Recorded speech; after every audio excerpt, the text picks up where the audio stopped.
5 வரால் அங்கேயே நிற்கிது ப்ரோ. நான் ஓரகையில் போட்டு அடிக்கலாம்.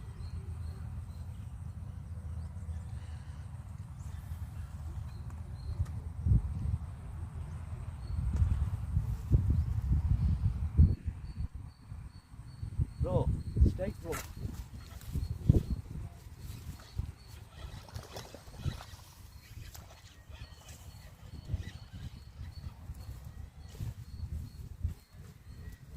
Bro strike bro. ஃபஸ்ட்டு மீன், ஃபஸ்ட்டு கேஸ்டிங் எலி ஃப்ராகில்.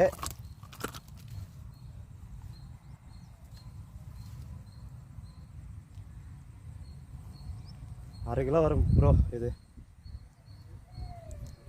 ஃப்ராக் போட்டால் மிஸ் ஆகாதுன்னு தெரியும், அதனால் இந்த ஃப்ராகை போட்டேன்.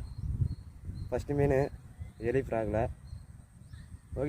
ஓகே ப்ரோ, லைக் பண்ணுங்கள், கமெண்ட் பண்ணுங்கள், சப்ஸ்கிரைப் பண்ணுங்கள் ப்ரோ.